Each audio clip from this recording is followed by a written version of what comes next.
شریعت کہتی ہے اسباب مکمل اختیار کرو، اس کے بعد توکل کس پہ رکھو؟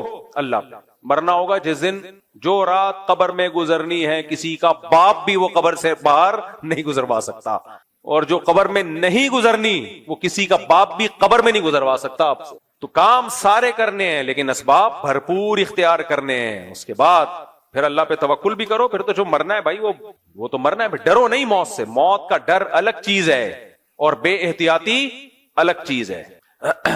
تو ہمارے حضرت نے فرمایا کہ یہ جتنے بھی لوگ ہیں نا، جو حضرت مولانا یوسف جہانوی شہید رحمۃ اللہ علیہ کو انہوں نے سیکیورٹی نہیں دی، فرمایا کہ یہ اپنی دکانوں پہ بڑے موٹے موٹے تالے ڈال کے جاتے ہیں، حالانکہ اندر کیا رکھا ہوتا ہے؟ شیمپو کی بوتلیں۔ ٹھیک ہے، آپ گولے گنڈے والے کو دیکھو، جب ریڑی بند کرے گا کیسے تالے لگے ہوئے ہو، اور نظر سے بچنے کے لیے بھی انتظامات کیے ہوئے ہوتے ہیں۔ حلیم کی دیگوں پہ لکھا ہوتا ہے، کالا جوتا لٹکا ہوا ہوتا ہے، اس بزنس کو نظر نہ لگے۔ بزنس کیا ہے؟ ٹوٹل 2 دیگیں، اللہ اور برکت دے بھائی، 2 دیگیں کو 4 کر دے اللہ، ہماری دعا ہے۔ لیکن ابے بھائی، یا تو بہت بڑا جاپان کی گاڑیوں کا تیرا شو روم ہوتا، اربوں خربوں روپے کی ٹرانزیکشن ہو رہی ہوتی، روزانہ 50 گاڑیاں نکل رہی ہوتی تیرے شو روم سے، تو نظر سے بچنے کے لیے کچھ اہتمام کرتا، وہ کر نہیں رہا، وہ بیٹھا ہوا ہے آرام سے۔ تیری حلیم کی دیگ ہے، اس پہ جوتے بھی لٹکے ہوئے ہیں اور کالے کپڑے بھی جھوم رہے ہیں، رکشے والے نے پیچھے جوتا لٹکایا ہوا ہوتا ہے، اب کم نظر آ رہا ہے، پہلے بہت ہوتا تھا۔ میں نے ایک دن پوچھا، یار یہ کسی کی چپل اٹک کے رہ گئی ہے، بعض دفعہ ہوتے ہیں لوگ، میرے تو یہ خیال تھا کوئی اترتے ہوئے چپل اٹک گئی تو اس نے باہر لٹکا دی کہ جن صاحب کی ہوا کے لے جائیں۔ اس نے کہا بھائی یہ نظر سے بچنے کے لیے۔ میں نے کہا بھائی ٹرک کو نظر لگی تھی تو رکشا بن گیا تھا وہ، اس کو کیا نظر لگے گی، یہ کیا بنے گا بیچارہ۔ یوسف علیہ السلام کے قریب کسی کا حسن ہو، ایسے اس بچے کی ماں حسن کو نظر سے بچانے کے لیے کچھ اہتمام کرے۔ جیسے کہتے ہیں حضرت عثمان نے ایک خوبصورت بچہ دیکھا تو اس کو ایک تل لگا دیا، تو تھوڑا عیب پیدا کرنے کے لیے۔ تو سمجھ میں آتا ہے بھائی، مائیں بچوں کو نظر سے بچا رہی ہیں، وہ بچے جو اندھیرے میں نظر نہیں آتے۔ وہ واقعہ پورا کون سا واقعہ تھا؟ ہاں وہ واقعہ رہ گیا۔ چلو تو خیر، تو سلطان محمد فاتح نے کیا کیا، یہ اسباب اختیار کی۔ میرا مقصد واقعہ سنانی، یہ تو میں ہسٹری بیان کر چکا ہوں پہلے بھی، جب میں ترکی کا دورہ کر کے آیا تھا۔ یہ صرف یہ بتانا تھا کہ ہمارے ماضی کیا تھا، اور آج ہم منہ کی فائرنگ کے علاوہ ہمارے پاس کچھ بھی نہیں۔ اور اوپر سے ہمارے جو دیسی لبرل ہیں، جن کی قیصر احمد راجہ نے طبیعت سے کلاس لی ہوئی ہے، قیصر احمد راجہ کو لازمی سنا کرو اور اس کے چینل کو آگے پھیلاؤ بھی، کیونکہ مجھے جو اب تک نظر آیا ہے پاکستان میں کم از کم واحد بندہ ہے جو ان دیسی لبرل کے خلاف کھڑا ہوا ہے۔ یہ دیسی لبرل جو ہے نا، جن کے پاس کچھ بھی نہیں ہے، نہ دین کا علم ہے نہ دنیا کا علم ہے، بیٹھ کے پھینکتے رہتے ہیں، انگلش ٹھش پھش مارتے رہیں گے، عوام سمجھتی ہے یار کیا نالج ہے یار۔ ابے بھائی وہ نالج آپ کو لگ رہی ہوتی ہے۔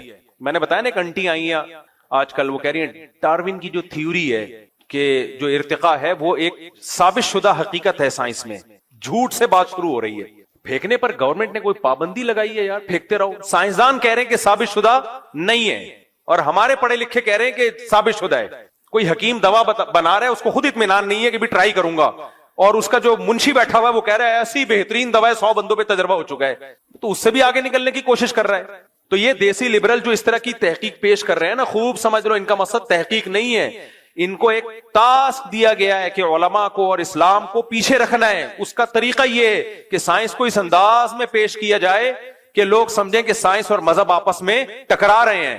ابھی ایک دیسی لبرل انکل ہیں، ان کے اسپیچ سن رہا تھا، میں کہہ رہے تھے کہ مذہبی آدمی تو تہذیب یافتہ ہو ہی نہیں سکتا، مذہبی آدمی تہذیب یافتہ ہو ہی نہیں سکتا۔ واہ واہ واہ واہ بھائی، تہذیب مذہب کے علاوہ خدا کی قسم کسی کا باپ کہنے والا تھا، لیکن پھر دیکھا تہذیب یافتہ نہیں ہوتا۔ یہ دیکھو مذہب جو ہے نا بھائی، ہمارا اسٹائل ہے نا، اسٹائل تھوڑی ہم چینج کریں گے، اسٹائل ہے نا، اسٹائل بھی تہذیب کا ایک حصہ ہے۔ انگریز بھی تو باپ کے، ان کے باپ ہوتے نہیں تو وہ ماں کے تانے دیتے ہیں، یہ تہذیب ہے۔ جن کو یہ مہذب کہہ رہے ہیں نا، دیکھو میں اگر کہنے والا تھا کہ مذہب نہ ہو تو کسی کا باپ بھی تہذیب نہیں سکھا سکتا، یہ جملہ میں نے ادھورا چھوڑ دیا نا۔ اگر میں یہ جملہ بولتا کہتے دیکھو یہ مولویوں کی لینگویج، کسی کا باپ بھی نہیں سکھا سکتا، کسی کا چاچا بھی نہیں سکھا سکتا، تو یہ گورے بہت مہذب ہیں، حالانکہ گوروں میں باپ ہوتا ہی نہیں ہے۔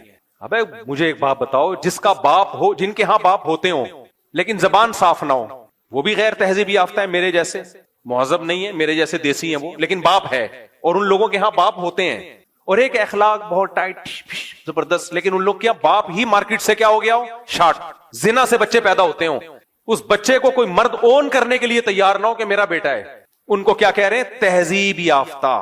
آپ نے یہ سمجھ میں آ رہا ہے میں کیا کہنا چاہ رہا ہوں؟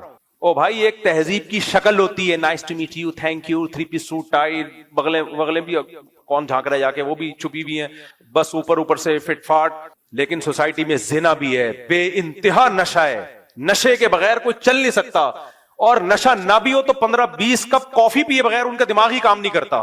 اتنے زیادہ ہائپر لوگ ہوں, ہر شخص نشہ کر رہا ہو. بہت سے ملکوں میں نشہ لیگل ہو, شراب تو لیگل ہے ہی ساری دنیا میں. اتنا زنا, اتنا زنا, اتنا زنا, پھر نسلیں روک لی ہو کہ ان کو کھلانا پڑے گا کم بختوں کو. اس کو کہہ دیا تہذیب. اور مذہبی آدمی جو بیچارہ 2-4 کبھی الٹی سیدھی باتیں ممبر پہ بیٹھ کے اسٹائل ٹھیک نہیں ہوتا, اس کا بات ٹھیک کر رہا ہوتا ہے, اس کو کہہ دیا یہ ہے ہمیں تہذیب سکھائیں گے. تکلف اور تہذیب میں زمین اور آسمان کا فرق ہے. کبھی چھپڑ میں خوشبو لگا کے اکیلے میں ملو, خدا کی قسم انسانیت کی خدمت میں نے جتنی علماء میں, صلحاء میں, تبلیغ والوں میں دیکھی ہے, کسی میں نہیں دیکھی ہے. گورا اس کی خاک تک نہیں پہنچا ہے جو انسانیت کی خدمت. میں ہر مولوی کی بات نہیں کر رہا, ہر ممبر پہ بیٹھا ہوا عالم نہیں ہوتا, ہر وہ شخص جو اللہ رسول کی نام لے رہا ہے وہ عالم نہیں ہوتا, وہ دیندار بھی ہونا ضروری نہیں ہے. بہت سے لوگ مذہب کا منجن بیچتے ہیں. میں تو خود بتاتا رہتا ہوں کتنے مدارس ہیں جن میں بھرپور کرپشن ہے, اور اس مدرسے کے محتمم نے 4 دیواری کھڑی کر کے یتیم بچوں کو لا کے رکھا اس لیے تاکہ نوٹ چھاپ سکے. گیٹ اپ اس کا مذہبی ہے, تو گیٹ اپ کی بات میں کر نہیں رہا ہوں. صحیح معنوں میں جو علماء ہیں, آپ کبھی ان کے پاس بیٹھو, ان کے حوال پڑھو, سنو, آپ کی 14 طبق روشن ہو جائیں گے آپ کے. میں ایک مثال دیتا ہوں, جو اپنی اولاد پیدا کرنے کے لیے تیار نہ ہونا کہ اس پہ خرچہ کرنا پڑے گا, تو اس کا مطلب وہ تو انسانیت کے لیے خیر خواہی کا جذبہ ہو ہی نہیں سکتا. سب سے زیادہ تو انسان اپنی اولاد کا ہوتا ہے. ان کمبختوں کو بچے پیدا کرتے ہوئے موت آ رہی ہوتی ہے کہ اس کو پالنا پڑے گا, تو یہ انسانیت کو کیسے پالیں گے؟ یہ مذہب سکھاتا ہے اپنے بچے بھی پالو, دوسروں کے لے کے بچے بھی پالو, یتیموں کے بچے. یہ ظرف مذہبی لوگوں میں میرے بھائی, یہ ہمارے نبی میں ظرف ہے کہ آپ کی اپنی اولاد بھی اور ام سلمہ سے نکاح کر کے ان کے بچے بھی آپ نے پالے ہیں, اور اس کنڈیشن میں پالے جب گھر میں 40 دن چولہا نہیں جلتا تھا. یہ ہے تہذیب. کوئی ایک گورا ایسا لا کے دکھاؤ مارکیٹ میں جن کے تم صبح شام تہذیب کی باتیں کرتے ہو, ایک لا کے دکھاؤ تم. وہ بیوی سے وفا نہیں کرتا, وہ آگے نسل کیا بڑھائے گا بھائی؟ اور ان کی عورتیں مردوں سے وفا نہیں کرتی ہیں, ان کی عورتیں اپنی اولاد پیدا کرنے کے لیے تیار نہیں کہ ٹینشن ہوگی. کیا ہوگی؟ ٹینشن. ابے بھائی جو اتنی ٹینشن اٹھانے کے لیے تیار نہ ہو, ان کے ملک کہہ رہے ہیں, ان کی اسٹیٹ کہہ رہی ہے کہ نسل بڑھاؤ تاکہ ملک کو فائدہ ہو. کہ ملک کا فائدے کی ایسی کی تیسی, ہم ٹینشن نہیں لینی. وہ بھائی عیش پرست لوگ ہیں, خواہش پرست لوگ ہیں, نفس پرست لوگ ہیں. اس عیاشی اور نفس پرستی کو تہذیب کا نام دے دیا, کیونکہ سوٹ اور ٹائی اچھے ہوتے ہیں, گٹر لائنیں صاف ہوتی ہیں, روڈ اچھے ہوتے ہیں, سگنل ٹائم پہ چلتے ہیں, پولیس والے بڑے ہینڈسم اسمارٹ سے اچھے اخلاق سے بات کرتے, تو وہ ساری بد تہذیبی پہ ایک چمک پٹی لگا دی ہے خوبصورت سی, ٹھیک ہے نا. اس کو نام کیا رکھ دیا دیسی لبرل نے؟ تہذیب. خدا کی قسم ہمارے گاؤں میں چلے جاؤ نا, گاؤں دیہاتوں میں, KPK میں چلے جاؤ, پنجاب, مجھے بہت افسوس ہوتا ہے, گاؤں سے ایک بندہ جاتا ہے باہر امریکہ کینیڈا, چکر لگا کے آتا ہے, اپنے گاؤں کے لوگوں کو برا بلا کے, اب ان میں پینڈو لوگ ہیں, تہذیب نہیں ہے. میں کہتا ہوں بھائی تو وہاں سے پیسہ کما کے 10 بندوں کو کھلا رہا ہے, تو پینڈو ہے, تو جاہل ہے, تجھ میں تہذیب نہیں ہے. گورا بیوی کو ایک چائے کی پیالی پلانے کے لیے تیار نہیں ہے, اور وہ کیا ہے مہذب. میں نے کہا تمہارا دماغ خراب ہو گیا ہے, ایک چکر باہر سے لگا کے آتے ہو, تھوڑا روڈ موڈ صاف دیکھ لیتے ہو نا, سڑکیں وڑکیں, بڑے متاثر ہو جاتے ہو. یہ تو ہماری گورنمنٹ اگر انسان کے بچہ بن جائے تو ہمارا ملک بھی صاف ہو سکتا ہے. ہمیں کوئی شوق تھوڑی ہے گندا میلا رہنے کا, تو حکومت نے باقاعدہ میلا بنانے کا پروگرام بنایا ہوا ہے. تو اس لیے یہ دیسی لوگوں سے بہت ہوشیار رہو. انگریز آئے گا نا یہاں, جب گاؤں دیہاتوں میں جاتا ہے, یہاں محبتیں دیکھتا ہے, وہ بڑا متاثر ہوتا ہے, یار انسانیت تو تم میں ہے, ہم تو سب تنہا ہیں, ہمارا تو کوئی خاندان نہیں ہے, کوئی پریوار نہیں ہے. ایک ایک بھائی 10 بھائیوں کو بھی, چھوٹے بھائیوں کو بھی کھلا رہا ہے, بہنوں کو بھی کھلا رہا ہے, باپ رکشا چلا رہا ہے, بہت کم آمدن ہے, لیکن اپنے بیٹے کی شادی اپنے خرچے پہ کر رہا ہے کہ برائی میں نہ پڑ جائے. یہ رسپانسبلٹی وہ اٹھا رہا ہے. گورے میں یہ دم بولو نہیں ہے. ہاں ہر چیز ایک مینجمنٹ کے تحت ہے, تو مینجمنٹ جہاں بھی ہوگی تو وہ دیکھنے میں خوبصورت لگے گی. مثال کے طور پر ہمارے یہاں مینجمنٹ نہیں ہے کیونکہ قانون نہیں ہے, اور یہ ہمارا قصور تھوڑی ہے, تو ہماری حکومتوں کا قصور ہے. اس کی میں ایک مثال دیتا ہوں. بد تہذیبی کے ساتھ کتنا ہی اچھا کام ہو برا لگتا ہے, تہذیب کے ساتھ کتنا ہی برا کام ہو اچھا لگتا ہے. تو وہاں بہت سارے برے کام ہو رہے ہیں ایک تہذیب کے ساتھ, کام برے ہو رہے ہیں. وہ ہمارے یہاں بہت سے اچھے کام ہو رہے ہیں بد تہذیبی کے ساتھ. تو کام اچھا ہے، لگ کیا رہا ہے؟ بولو نا برا لگ۔ مثال کے طور پر آپ جمعہ پڑھنے آؤ اور لائن لگائے بغیر گھستے چلے جاؤ، کوئی ادھر گر رہا ہے کوئی ادھر گر رہا ہے، کوئی دو بندے بیٹھے ہوئے چپک کے بیچ میں گھسنے کا شوق ہے اس کو، کندھے پھلانگ پھلانگ کے جا رہا ہے، پڑھ کیا رہا ہے؟ نماز، جس میں اس کو 1 روپیہ نہیں مل رہا، باوضو ہو کے آ رہا ہے، اپنا ٹائم اللہ کے لیے قربان کر رہا ہے، سجدہ کر رہا ہے، سبحان ربی الاعلی سبحان ربی العظیم ایاک نعبد و ایاک نستعین، اور پھر ٹھیک ٹھاک پیسہ بھی نکال کے دیتا ہے چندے کے لیے، یہ اس لیے کہہ رہا ہوں کہ تاکہ دیا کرو، چندے کے لیے پیسہ بھی دیتا ہے، اپنی جان اپنا مال خرچ کر رہا ہے، اور پھر جناب بڑے تحمل کے ساتھ بیٹھ کے دعا بھی مانگ رہا ہے اپنے مرحوم والدین کے لیے یا ماں کے لیے یا باپ کے لیے، کتنا اچھا کام کیا نا، لیکن چونکہ بد تہذیبی کے ساتھ ہو رہا ہے، کوئی دیکھے گا بولے کیسے بد تہذیب لوگ ہیں، چپلیں آڑی ترشی رکھی ہوئی ہیں، مسجد کا خادم اس دن چھٹی پر تھا، اس نے جھاڑو لگائی نہیں ہے، یہی ہوتا ہے ہمارے یہاں، جھاڑو لگائی تھی تو کیچڑ والے پاؤں لے کے لوگ اندر آ گئے، اور پنکھا کام نہیں کر رہا، اسپیکر شور کر رہا ہے، صحیح ہے نا، یہ سارے مسائل نظر آئیں گے تو بندہ کیا کہ کیسے بد تہذیبی لوگ، تہذیب تو وہاں ہے یار، وہاں گئے چرس خانہ، نماز کی کوئی جگہ نہیں، جو ان کے چرچ نہیں، چرچ تو ختم، چرچ میں کوئی پادری کے علاوہ کوئی بیٹھا ہی نہیں ہوتا، ایک تھوڑا سا کم از کم اللہ کی عبادت تو ہوتی تھی نا، کچھ نہ کچھ اللہ کا نام لے لیتے تھے، وہ شرک کے ساتھ، شرک اللہ کو قبول نہیں ہے، میں شرک کو پروموٹ نہیں کر رہا، لیکن پھر بھی ہر مذہب میں کچھ خیر کی تعلیمات تو ہوتی ہے نا، مذہبی مرکزوں سے ان کو ملتی ہیں، وہ چرچ تو ہو گئے خالی، جو ان کا اپنا مذہب تھا اس کو بھی ختم، چرچ میں کم از کم ماں باپ کی خدمت کی تعلیم تو دی جاتی ہے نا، ہومو سیکسولیٹی کے خلاف بات کی جاتی ہے، زنا کو برا کہا جاتا ہے، شراب کو برا کہا جاتا ہے، جو خیر کی جگہ تھی وہ کیا ہو گئی؟ ختم، شراب خانوں میں جاؤ، نائٹ کلب میں جاؤ، کام سارے 2 نمبر، پی کے کوئی ادھر کو گر رہا ہے کوئی ادھر کو گر رہا ہے، لڑکیوں سے زنا کاری ریپ بھی ہو رہے ہیں، لیکن ہو بڑے تمیز سے رہے، جتنے پیسے دیے ہیں جس کوالٹی کی شراب کے دیے ہیں اسی کوالٹی کی شراب آپ کو ملے گی، شراب میں 2 نمبری نہیں ہے، ہمارے ہاں تو زمزم میں بھی 2 نمبری ہو رہی ہے، ایک ڈھکن زمزم کا لا کے گھر کی ٹینکی میں ملا دیتے ہیں، بوتلیں بھر بھر کے بانٹتے رہتے ہیں، پلا تو زمزم رہا ہے نا یار، بھلے ایک قطرہ پلا رہا ہو، غلط کر رہا ہے، یہ طریقہ غلط ہے۔ اب آپ نے کیا کیا جی، وہ اتنا خوب وہاں پر نائٹ کلب ہے، اور لیکن تمیز سے 3 پیس سوٹ ٹائی میں آپ جائیں گے، nice to meet you, how you fine, thank you, English ٹھیش پھیش، کوئی کسی کو دھکے نہیں دے رہا، ہر آدمی، اب میں گیا نہیں ہوں کبھی نائٹ کلب میں اس لیے مجھے زیادہ ڈیٹیل معلوم، میں نے ایک نائٹ کلب دیکھا ہے افریقہ کا، ایک غریب ملک کا، وہ کیونکہ باہر ہی بنا ہوا تھا نائٹ کلب، اتنا غریب تھا کہ ان کے پاس دیواروں کے پیسے نہیں تھے، کیونکہ وہ غیر مسلم تھے، وہ تو نائٹ کلب، اور تھے بھی سارے سیاہ فام لوگ، بلیک کلر کے لوگ، نائٹ بھی ہو، لوگوں کا کلر بھی سیاہ ہو، اور غریبوں کا کلب ہو، تو ہم روڈ سے گزر رہے تھے، وہ کچھ چل رہی تھی نا وہاں شراب کباب، میں نے کہا اس سے تو اچھا ہمارا انڈا موڑ کا چائے کا ہوٹل ہے میرے بھائی، اب پیسے نہیں ہے بیچاروں کے پاس تو ہیں وہ غیر مسلم، عیاشی کرنی ہے، تو میں نے کہا یار غریبوں کی عیاشی دیکھ لو، اس سے تو اچھا ہمارا انڈا موڑ کا چائے کا ہوٹل ہے، تو ان کو کوئی تہذیب یافتہ نہیں کہے گا تمہیں پیسہ نہیں ہے، اب وہی اگر پیسہ آ جائے تو بڑا اچھا سا نائٹ کلب بنے گا اور بڑا خوبصورت سا، تو وہاں تمیز سے لائن لگا کے لوگ کھڑے ہوں گے اور وغیرہ وغیرہ، تو ان کو جب کوئی دیکھے گا بولے گا یار کتنے مہذب لوگ ہیں، تو یہ مہذب کیوں، آپ کام بالکل بد تہذیبی والا ہو رہا ہے لیکن ڈسپلن کے ساتھ ہو رہا ہے، تو اس کو تہذیب یافتہ کہہ دیا۔ ہمارے ہاں لنگر بانٹنے کے لیے لائن میں لگا ہوا ہے، بد تہذیبی کے ساتھ بانٹ تو لنگر رہا ہے نا، انسانیت کی خدمت کر رہا ہے، لیکن بد تہذیبی کی وجہ سے، مینجمنٹ نہ ہونے کی وجہ سے لوگ ہمیں کیا کہہ دیتے ہیں، بد تہذیبے، یا یہ دھوکہ ہے میرے بھائی۔ میں نئی جنریشن کو، ینگ جنریشن کو یہ سمجھانا چاہ رہا ہوں، اس دھوکے میں مت آؤ، تہذیب اسلام کے سوا کسی کے پاس نہیں ہے، اور مینجمنٹ والی تہذیب بھی اسلام 1400 سال پہلے سکھا چکا ہے۔ یہ جو ہمارے مسجد میں بیچوں میں گھس رہے ہیں تو نبی اس سے پہلے منع کر چکے ہیں۔ نبی نے فرمایا کہ جو بھی جمعے کی نماز پڑھنے آئے، لم یتخطى رقاب الناس، اسے کسی کا کندھا پھلانگنے کی اجازت نہیں ہے، کیونکہ یہ اس سے اس کو تکلیف ہوتی ہے جس کا کندھا آپ پھلانگ رہے ہو۔ اور ہمارے دیسی لبرل نے کیا کہنا شروع کر دیا، مذہبی آدمی کبھی مہذب ہو نہیں سکتا۔ بھائی مہذب مذہبی ہی ہو سکتا ہے، مذہبی کے علاوہ کوئی مہذب نہیں ہو سکتا۔ آپ نے مذہب کو چھوڑ دیا تو یورپ کے کئی ممالک میں سٹا کیا ہے، لیگل۔ شراب تو سب نے لیگل کر دی، اتنی گندی غلیظ، شرابی کے پاس کبھی بیٹھو بدبو کیسی آ رہی ہوتی ہے، آنکھیں بھی کیسی غلیظ ہوتی ہیں، آنکھوں سے بھی گند، منہ سے بھی گند، ناک سے بھی گند، اسمیل، بدبو، لیکن ہوگا بڑا وہ تمیز کا، پی کے بڑی زبردست کانفرنس کر رہا ہوگا، اس کو مہذب کہہ دیا۔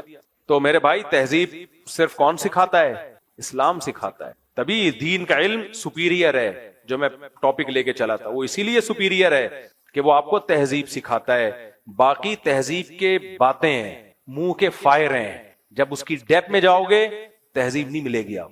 اور میں تو جاتا ہوں کے پی کے اور پنجاب کے گاؤں دیہاتوں میں, ان سے کہتا ہوں بھائی تم لوگ, کچھ خامیاں ہیں گاؤں دیہاتوں میں, کچھ خامیاں ہیں, ان خامیوں کو ٹھیک کرنے کی ضرورت ہے. یورپ کے کلچر کو فالو مت کرو, اس کو فالو کیا تو بدتر سے بدتر حالات ہو جائیں گے. 2-3 خامیاں ہیں گاؤں دیہاتوں کے لوگوں میں ہوتی ہیں ان پڑھ ہونے کی وجہ سے, ان 2-3 خامیوں کو ٹھیک کرو. لیکن باہر سے کمپیئر کر کے اپنے آپ کو کمتر مت سمجھو, تم ان سے اچھے نہیں بلکہ 1000 گنا زیادہ اچھے ہو تم ان سے. 2-3 خامیاں گاؤں دیہاتوں میں ہوتی ہیں. بہت دفعہ بہنوں کو وراثت میں حق نہیں دیا جاتا, تشدد کیا جاتا ہے. ہر جگہ یہ بھی نہیں ہوتا, یہ بھی غلط مشہور ہے کہ گاؤں دیہاتوں میں عورتوں پہ تشدد ہوتا ہے. نا, ایسا نہیں ہے کہ ہر جگہ تشدد ہو, لیکن کچھ جگہ ہوتی ہیں جہاں تشدد ہوتا ہے تو ان کو سمجھانے کی ضرورت ہے. بعض جگہ عورتوں سے کام لیے جاتے ہیں, مرد گھر میں اپاہج بن کے بیٹھے ہوئے ہوتے ہیں. پنجاب کے بعض گاؤں ہیں, سب نہیں, بعض گاؤں ایسے ہیں مرد اپاہج بن کے بیٹھے ہوئے ہیں, عورتیں کام کر رہی ہیں, بچے بھی پیدا بھی کر رہی ہیں, سنبھال بھی رہی ہیں, اور مرد اپاہج بن کے بیٹھے ہوئے ہیں. یہ جہالت ہے, اس کی اصلاح ہونی چاہیے. لیکن ہمارے ہاں جو اصلاح کا طریقہ کیا اختیار کیا, ان کو ماڈرن بنا دو. ان کو کیا بنا دو؟ ماڈرن. ماڈرن کا مطلب اچھے کپڑے نہیں ہے, ماڈرن کا مطلب وہ ننگا پن ان میں لے آؤ جو وہاں ہے. اور یہ کام تعلیمی اداروں کے ذریعے ہو رہا ہے. کس کے ذریعے ہو رہا ہے؟ یہ جو جب این جی اوز بات کرتی ہیں خواتین کے لیے ایجوکیشن بہت ضروری ہے, میں قسم اٹھا کے کہہ سکتا ہوں یہ نہیں چاہتی کہ خواتین پڑھیں, یہ نہیں چاہتی. ان کا مقصد یہ ہوتا ہے کہ ایجوکیشن بہت ضروری ہے, کا مطلب یہ کہ یونیورسٹیاں اور کالج کھولو اور کو ایجوکیشن سسٹم ہو اس میں, اور اس میں خواتین کو پروفیسر پڑھانے کے دوران یہ سمجھانا شروع کر دے کہ تم باپ سے بھی آزاد ہو, شوہر سے بھی آزاد ہو, بھائی سے بھی آزاد ہو, بوائے فرینڈ رکھو اپنی مرضی کا. لیبل کیا لگایا جا رہا ہے؟ ایجوکیشن. سمجھ رہے ہو؟ جیسے میں نے اپنی بچی کو 6ٹھی کلاس کے بعد نکال لیا, 6 کلاس کے بعد اسکول تھا, لیکن اچھا اسکول تھا, پڑھاتا بھی رہتا تو کوئی حرج نہیں تھا. اچھے اسکولوں میں پڑھانے میں کوئی حرج نہیں ہے جہاں دینی ماحول ہو. لیکن مجھے لگ رہا تھا کہ اسکول میں ٹائم ویسٹ ہو رہا ہے, ہوم اسکولنگ پہ لے آیا میں. صحیح ہے نا. ایک فیمیل ٹیوٹر میں نے پکڑی جو اچھی دیندار تھی اور ماہر بھی تھی. اس نے 2 سال میں 4 سال کا کورس کمپلیٹ کرا دیا, اور اس دوران ہماری باہر ٹریولنگ بھی ہوتی رہی ہے فیملی کے ساتھ. ورنہ اسکول میں جب بچے پڑھ رہے ہوتے ہیں تو آپ بچے کو باہر بھی نہیں لے جا سکتے. سفر میں بھی چھٹیوں میں جائیں گے تو چھٹیوں میں ہو سکتا ہے ہمارے پاس ٹائم نہ ہو, بلکہ نہیں, جو 3-4 سال کی تعلیم تھی نا وہ 1 سال میں کرائیے. 1 سال بھی پورا نہیں, 1 سال میں. آپ یہ جو تحریکیں چل رہی ہیں نا بچیوں کو گھروں سے نکالنے کی, این جی اوز جو کام کر رہی ہیں, آپ ان سے بولو ہم اس طرح سے اپنی بچیوں کو پڑھائیں گے, آپ دیکھو ان کے پیٹ میں اتنا مروڑ ہوگا نا, اتنا مروڑ ہوگا. اس کی ایک مثال دیتا ہوں. وزیرستان میں کئی سال پہلے کیس آیا تھا, کسی لڑکی پہ زنا کی تہمت لگی تھی اور وہ اس کو 100 کوڑے مارنے کا, یا شادی شدہ تھی تو رجم کا فیصلہ وہاں کے جرگے نے کیا, علماء نے. یہ واقعہ مجھے اسلام آباد میں وہیں کے کسی مقامی شخص کے ذریعے پتا چلا. تو وہاں جرگہ بیٹھا تو ایک ہائپ کریٹ کی گئی, دیکھو بچیوں پہ ظلم کر رہے ہیں, کوڑے مار رہے ہیں. بہت لوگوں نے, ہاں کوڑے مارنے کا تھا وہ, سوری دوبارہ میں بات, کوڑے نہیں, کسی شادی شدہ نے زنا کیا تھا, الزام لگا تھا, زنا کیا نہیں تھا, الزام لگا تھا, تو اس کو رجم کی سزا سنائی وہاں جرگے نے, وہاں علماء نے کہ رجم کیا جائے گا پتھروں سے. تو وہاں کے لوگوں نے بتایا کہ این جی اوز بڑی حرکت میں آ گئی, ایک عورت کو مارا جا رہا ہے, بہت ہائپ کریٹ کی گئی, بہت شور مچایا گیا, بہت باہر سے انہوں نے پیسہ ویسا بھی لیا کہ ہم عورت پہ ظلم ہی ہونے دیں گے. کہہ رہے وہاں کے علماء نے جب گواہ مانگے, ثبوت مانگے, تو پتا چلا کہ یہ شواہد نہیں ہے, یعنی اس پہ جھوٹا الزام لگا ہے. کہہ رہے تو ہمارا خیال یہ تھا کہ جب اس کو چھوڑ دیا جائے گا کہ بھائی یہ جھوٹا الزام ہے تو این جی اوز خوش ہوں گی, دیکھو ماشاءاللہ ایک لڑکی کو ہم نے بچا لیا. حالانکہ انہوں نے نہیں بچایا تھا, وہیں کے علماء نے فیصلہ کیا تھا, لیکن پھر بھی ان کے فیور میں تو جا رہے ہیں نا. ان کا دعویٰ یہ تھا کہ ہم نہیں سزا جاری ہونے دیں گے, تو خوش ہوں گے. کہہ رہے حیرت اس پہ ہوئی کہ ان سب کے منہ لٹک گئے کہ یہ ہوا کیا ہے, اس کو چھوڑ کیوں دی.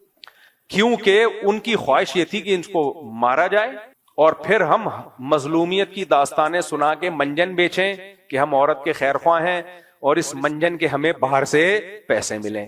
سمجھ میں آ رہی ہے بات کہ نہیں آ رہی ہے؟ جیسے بعض ڈاکٹر چاہتے ہیں کہ لوگوں کا علاج ہو, ٹھیک ہو جائیں, جتنا پیسہ مقدر ہے مل جائے گا. بعض چاہتے ہیں کہ ٹھیک نہ ہو کیونکہ بیمار رہیں گے تو دکانیں چلتی رہیں گی ہماری. تو ایسے ہی میرے بھائی بہت سی این جی اوز جو کام کر رہی ہیں, یہ میرے اور آپ کی خیر خواہ نہیں ہے, یہ عورت کی بھی خیر خواہ نہیں ہے. ان کا مقصد خواتین کو ایجوکیٹڈ کرنا نہیں ہے. جب آپ جہاد کرتے ہو تو شریعت نے حکم دیا ہے کہ عورتوں بچوں کو قتل نہ کیا جائے، لیکن جب بھی بم گرے گا آپ نے نشانہ تو دشمن کے فوجیوں کو بنایا، لیکن بم کے دھوئیں اور چھرے کہیں نہ کہیں تو پہنچیں گے. بم تو یہ تھوڑی دیکھتا ہے کہ بھئی ادھر پھٹنا ہے، یہ ادھر ادھر دائیں بائیں اگر کوئی بے گناہ لوگ گزر رہے ہیں تو ان کی قریب سے گزر جانا ہے. غریبی میں 2-4 معصوم لوگ بھی مر جاتے ہیں اس سے. تو انسانیت قتل ہوتی ہے، اس میں لوگ معذور ہو جاتے ہیں، گھر اجڑ جاتے ہیں. تو اس لیے علماء جو اصول فقہ کی کتابیں جنہوں نے صدیوں پہلے لکھی ہیں وہ کہتے ہیں جہاد میں تو خون خرابہ ہے اور اللہ کو زمین میں فساد پسند نہیں ہے، کسی بھی درجے میں پسند نہیں ہے. لیکن یہی جہاد بہت بڑی عبادت ہے جب فساد ختم کرنے کے لیے ہو، جب فساد ختم کرنے کے لیے. کیوں؟ وجہ اس کی یہ کہ اگر یہ جہاد نہیں ہوگا تو خون خرابہ رکے گا تھوڑی، اس سے بڑا خون خرابہ ہوگا. ابھی قریب میں اس کی مثال ہے، انہوں نے فائرنگ شروع کر دی، میزائل داغنا شروع کر دیے. ہم اگر کہتے بھائی جہاد تو فساد ہے، ہم اگر بم برسائیں گے ماریں گے تو یہ نہ ہو جائے وہ نہ ہو جائے، تو بہتر یہی ہے کہ کچھ نہ کیا جائے. تو ادھر کچھ ہو نہ ہو، ہم اب تک اس دنیا کی مارکیٹ سے شارٹ ہو چکے ہو. تو اگر دشمن کا شر ویسے ہی ٹوٹ گیا، سلو ہو گئی اور دشمن نے ہتھیار ڈال دیے، تو شریعت بلا وجہ لڑائی کا حکم نہیں دیتی. بلکہ جہاد کے بارے میں جب ہم اصول فقہ کی کتابیں پڑھتے ہیں تو اس میں لکھا ہوا ہے کہ جہاد بذات خود، یعنی اول نظر میں دیکھا جائے، اول نظر میں، میرے اتنے سے بیان کو کلپ کاٹ کے نہ کوئی بنا دے، اتنی سی بات کو نہ چلا دیتے ہیں لوگ، پوری بات نہیں کر رہے ہوتے. پہلی نظر میں اگر دیکھا جائے تو فساد ہے، اس میں کوئی ایسا کام نہیں ہو رہا جو اللہ جس کو پسند کرتا ہو. مار کٹائی، قتل و غارت، معصوم لوگوں کی جانیں بھی جاتی ہیں. جہاں جہاد کا فائدہ ہوگا جہاد کیا جائے گا، جہاں فائدے کے بجائے نقصان ہو نہیں کیا جائے گا. ہمیں نبی سے جہاد کرنا بھی ملتا ہے اور جہاد کو ڈیلے کرنا بھی ملتا ہے. صلح حدیبیہ بھی ملتی ہے جس میں آپ نے لڑائی کو ٹالا ہے، اور فتح مکہ بھی ملتا ہے جس میں خود آپ نے حملہ کیا، اور غزوہ احد بھی ملتی ہے جس میں صرف ڈیفنس پہ اکتفا کیا ہے غزوہ احزاب میں. تو جہاں صرف ڈیفنس کرنا ہے، آپ سمجھتے ہو صرف ڈیفنس سے کام چلے گا، وہاں ڈیفنس کیا جائے گا. جہاں بڑھ کے حملہ کرنا ہے وہاں بڑھ کے حملہ کیا جائے گا. جہاں دونوں سے نقصان ہو وہاں دونوں ہی نہیں کرنے، کیونکہ مقصد نہیں ہے جہاد. مقصد کیا ہے؟ دین کا غلبہ. تو وہ جو سوٹیبل طریقہ، جہاد کا انکار نہیں کرنا ہے. کہیں بعض فلاسفر ایسے ہیں جو ایکچولی کر کے جہادی کا انہوں نے بیڑا غرق کر دیا. تو جہاد کا انکار تو کفر ہے. یہ کہ سوٹیبل جگہ، سوٹیبل ٹائم، یہ ساری چیزوں پہ غور کر کے. یہ کچھ لوگ جہاد کے بالکل ہی منکر ہیں اور کچھ ایسے ہیں کہ ہر جگہ بم پھاڑنے میں لگے ہوئے ہیں. وہ یہ دونوں غلط ہیں. وہ دیکھتے ہی نہیں کہ اس کا نتیجہ کیا نکلے گا. وہ کہہ رہے ہیں نتائج کے ہم مکلف نہیں ہیں. جب ان کو کہا جاتا ہے بھائی یہ کون سا طریقہ ہے جہاد کا، ہر جگہ ہی بم پھاڑ رہے ہو، کہہ رہے ہیں بھائی نتیجہ کیا یہ اللہ نکالے گا، ہم اعمال کے مکلف ہیں. نا نا نا نا نا نا، کچھ اعمال ایسے ہیں اس میں ہم نتیجے کے بھی مکلف ہیں. دیکھو ایک آدمی سردیوں میں برف کی دکان کھول کے بیٹھا ہوا ہے. سردیوں میں کیا کر رہا ہے؟ برف کی دکان. بے روزگار آدمی، کوئی جاب نہیں مل رہی تھی، برف کی دکان کھول کے بیٹھ گیا. اس سے کوئی کہہ رہا ہے بے کم بخت، تو کوئلے کی دکان کھول کے بیٹھتا نا، انگاروں کی تو چل جاتی سردیوں میں، برف کی دکان کھول کے بیٹھا ہوا ہے. وہ جواب میں کہے ہم اسباب کے مکلف ہیں، نتیجہ کس کے ہاتھ میں ہے؟ اللہ کا. تو یہ دلیل صحیح ہوگی؟ اس کو بولا جائے گا بھائی کاروبار خود مقصد نہیں ہوتا، کاروبار سے مقصد پیسہ ہوتا ہے. تو وہ کام کرو جس میں پیسے کی امید تو ہو. گولا گنڈا بیچ لیتا شاید چل جاتا، ٹھیک ہے، تھوڑا بہت. کچھ بیوقوف ایسے ہوتے ہیں جو سخت سردی میں بھی گولے گنڈے کھا رہے ہوتے ہیں. آئس کریم چل جاتی، برف کون خریدتا ہے یار؟ یا خریدیں گے بہت تھوڑے لوگ، تیرا خرچہ زیادہ ہوگا اور انکم کم ہوگی. تو ایسے ہی جہاد ہے، ایسے ہی تبلیغ ہے، اس میں مقصد کہ کوئی اس کا پازیٹیو ریزلٹ نکلے. تو اب علماء اگر مندر میں جائیں تبلیغ کی نیت سے تو یہ جائز ہے، کیونکہ مندر میں جانا حرام لعینہ ہی نہیں ہے، حرام لغیرہ ہی ہے. کسی اور وجہ سے ناجائز ہے کہ آپ ان کو پروموٹ کر رہے ہو، آپ ان کی عبادت میں شریک ہو رہے ہو، آپ کے عمل کو دیکھ کے لوگ کیا کریں گے؟ شرک پھیلے گا. اگر یہ سب چیزیں نہیں ہیں بلکہ ایک پیغام جائے گا امن کا کہ بھائی جیسے تمہارے ہاں ہندو محفوظ ہیں، ہمارے ہاں انڈیا میں بھی مسلمانوں کو محفوظ ہونا چاہیے. تو یہ کام جو کبھی لغیرہ ہی تھا اس نیت سے حسن لغیرہ ہی بن جائے گا. تو حسن لعینہ ہی، حسن لغیرہ ہی اور قبیح لغیرہ ہی.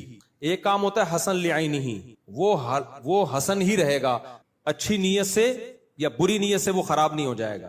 ایک کام ہوتا ہے قبیح لعینہ ہی، جیسے شراب پینا یہ قبیح لعینہ ہے، یہ اچھی نیت سے حلال نہیں ہو جائے گا. کسی کا حرام پیسہ آپ نہیں کھا سکتے، یہ پابندی ہے، اللیگل ہے. آپ کو یقین ہو کہ میرے حرام کھانے سے کروڑوں لوگ اسلام میں داخل ہو جائیں گے، بھائی ہو سکتا ہے وہ اسلام میں داخل ہو لیکن آپ جہنم میں جاؤ گے. مشرکین مکہ کیا کرتے تھے؟ صحابہ کرام کو انہوں نے مکہ سے نکال دیا اور مکہ سے دربدر کر دیا. اس کے بعد صحابہ کرام کو پھر جب جہاد کا پھر ان پہ حملے بھی کرتے تھے.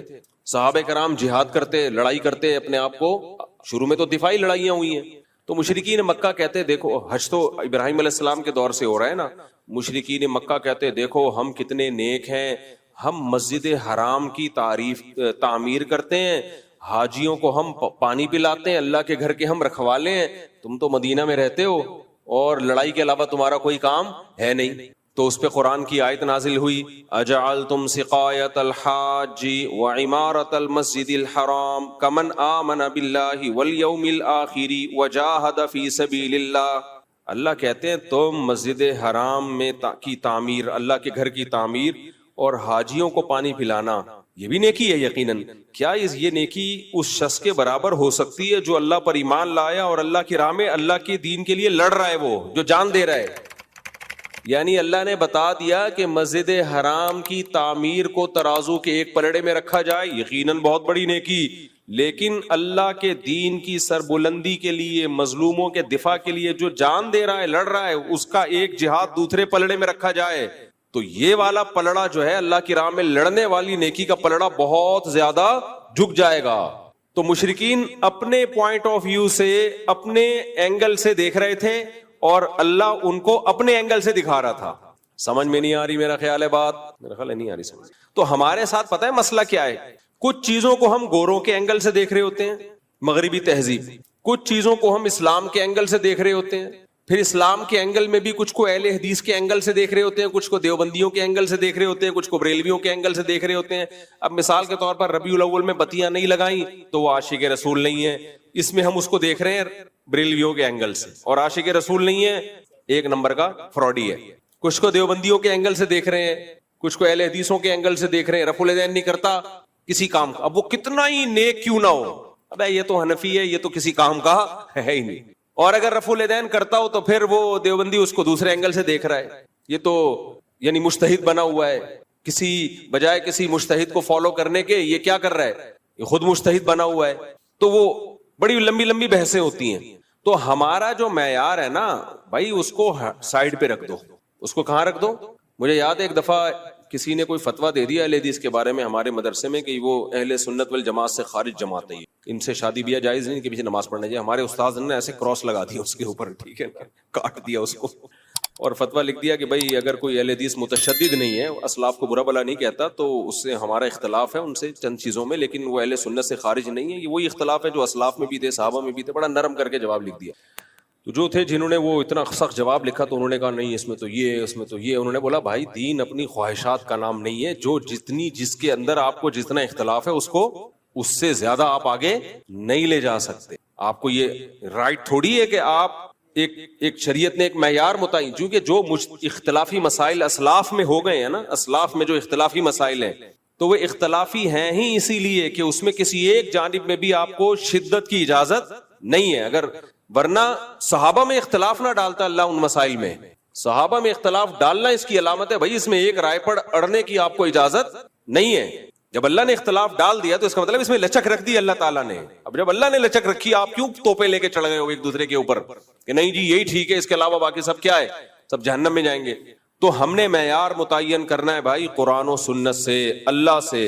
اللہ تو قرآن و سنت ہی کے ذریعے بتائے گا نا, تو اس میں سب سے پہلا معیار اللہ کا کیا ہے؟ اللہ کہتا ہے جو مشرک ہے, جو اللہ کو نہیں مانتے یا اللہ کے ساتھ شرک کرتے ہیں, ان کی جتنی نیکیاں ہیں, ہر وقت لوگوں کو کھانا کھلاتے رہیں, لوگوں سے اچھے اخلاق سے بات کرتے رہیں.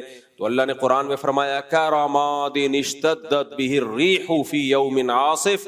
ایک راکھ کا پہاڑ ہوتا ہے نا, پہاڑ راکھ ہوتی ہے نا جو جل کے راکھ حاصل ہوتی ہے, کتنی لائٹ کتنی ہلکی ہوتی ہے وہ, اس کا پہاڑ ہو تو دیکھنے میں تو لگے گا بڑا وزنی, لیکن آپ پھونک ماریں گے وہ پہاڑ اڑ جائے گا. تو اللہ نے کہا کہ تم چونکہ اپنے اینگل سے دیکھ رہے ہو چیزوں کو, اس لیے تمہیں جو مشرک اور کافر لوگ ہیں ان کے عمل دیکھنے میں بہت اچھے لگیں گے. انہوں نے اسپتال بنا دیے, انہوں نے انسانیت کی ایسی خدمت کی, لیکن وہ وزن میں میرے نزدیک بہت ہلکے ہیں. قیامت کے دن جب ان کو ترازو میں رکھا جائے گا, ان کا ایک پھونک ماریں گے اور وہ اڑ جائیں گے. اللہ نے یہ نہیں کہا کہ ان کا وزن ہے ہی نہیں, بلکہ اللہ نے کہا ان کا وزن بہت ہلکا ہے, وہ اس قابل نہیں ہے کہ ان کو بخشوا دے. ہاں اس قابل ضرور ہے کہ عذاب میں کمی کا ذریعہ بن جائے, اس قابل ضرور ہے کہ عذاب میں کمی کا ذریعہ, بخشوا نہیں سکتا ان کو. اور اللہ کی نظر میں جو سب سے بڑی نیکی ہے وہ کیا ہے؟ توحید, اللہ کے وجود کو ماننا اور اللہ کو ایک سمجھنا. حالانکہ انسانیت کی نظر میں تو کوئی یہ بہت بڑی نیکی نہیں ہے. اب یہاں ایک سوال پیدا ہوتا ہے کہ اللہ نے یہ اینگل رکھا ہوا کیوں ہے, اللہ تعالیٰ اس اینگل سے دیکھتا کیوں ہے؟